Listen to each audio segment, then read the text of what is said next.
He was so influential that he was, in effect, financing the state itself. His name was known inside the White House. Presidents listened to him. Treasury officials depended on him.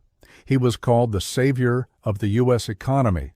But one deal didn't just destroy his business. It triggered a chain reaction that brought an entire country to its knees. This is the story of Jay Cooke, the financier who helped win the American Civil War and became the symbol of one of the greatest financial collapses of the 19th century. Jay Cooke was born in 1821 in Ohio, the son of a lawyer. He wasn't born into wealth. He didn't inherit a banking empire. He started at the very bottom, as a clerk in a Philadelphia bank. That's where he learned a lesson that would define his career. Money doesn't move because of numbers. It moves because of belief. People don't invest in paper. They invest in confidence.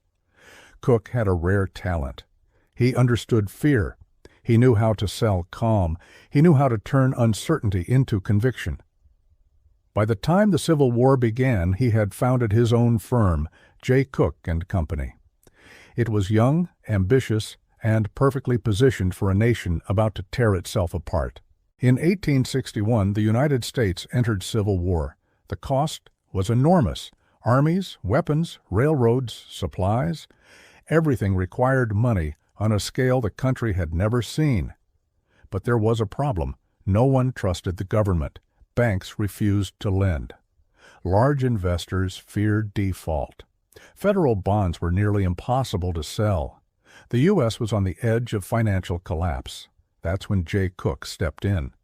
Instead of turning to banks, he turned to the people. For the first time in American history, war bonds were sold directly to ordinary citizens. Farmers, factory workers, small shop owners, families. Cooke launched an unprecedented national campaign, newspapers, posters, agents traveling town to town. Even the postal system became a financial network. Buying bonds wasn't just an investment, it was an act of patriotism, and it worked. Jay Cooke and Company sold more than $1.3 billion in government bonds during the war. In today's terms, that's tens, possibly hundreds, of billions of dollars. Those funds kept the Union alive. They paid the armies. They sustained the war effort. And ultimately, they helped secure victory. Jay Cooke became a national legend.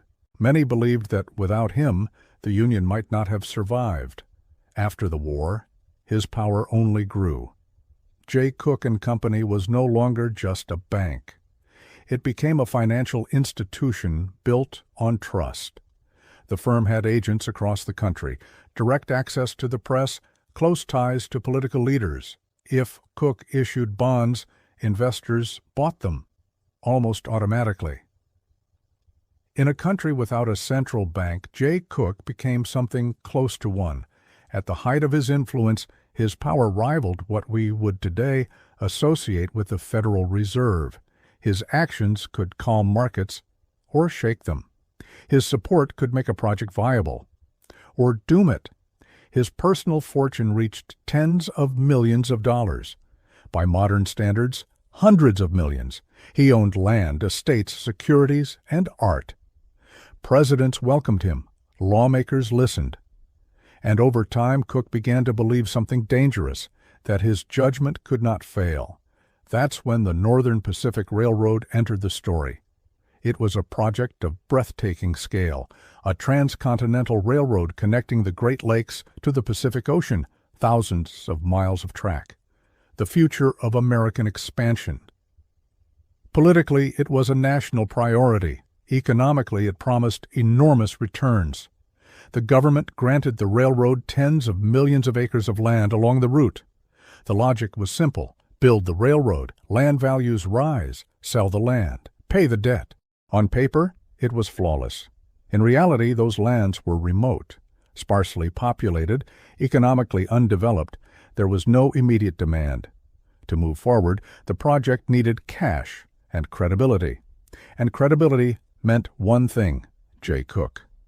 Cooke didn't just invest. He guaranteed the financing. Jay Cooke and Company agreed to sell all of the railroad's bonds. In effect, Cooke promised the market that funding would always be there, no matter what. By modern standards, this would be like a single investment bank guaranteeing the financing of a nation-scale infrastructure project without government backing and without an exit strategy. Cooke believed he could repeat his wartime success. He believed in endless expansion. He believed in his own legend. Construction quickly spiraled out of control. Tracks were laid through swamps, mountains, and empty territories. Logistics were brutal. Costs exploded. Corruption and inefficiency drained capital. Every mile of track added debt, not profit. Bond sales slowed. European investors pulled back. Markets cooled. And then the fatal clause of the contract revealed itself. Cooke was obligated to support the project with his own funds, even when the market refused to buy the bonds. To preserve confidence, he sold assets. He borrowed to cover previous obligations. From the outside, everything looked stable. Inside, the system was collapsing. In September 1873, Jay Cooke and Company declared bankruptcy. One of the largest financial houses in the United States collapsed in days. The result was the Panic of 1873. Banks failed. The New York Stock Exchange shut down. Businesses collapsed across the country. Tens of thousands lost their jobs. The United States entered a long economic depression that would last nearly 6 years. For the 19th century, this was a moment comparable to the crash of 1929 or the collapse of Lehman Brothers in 2008. One institution triggered a systemic failure. Jay Cooke lost almost everything. The man who once financed the government became a symbol of financial catastrophe. He lived out the rest of his life without power, without wealth, without influence. His name slowly faded from textbooks, even though his collapse once brought the entire economy to a halt. This is not a story of fraud. It's not a story of crime. It's the story of a single obligation taken too far. Jay Cooke didn't lose to the market. He lost to his own certainty that the future would always move in the direction he predicted.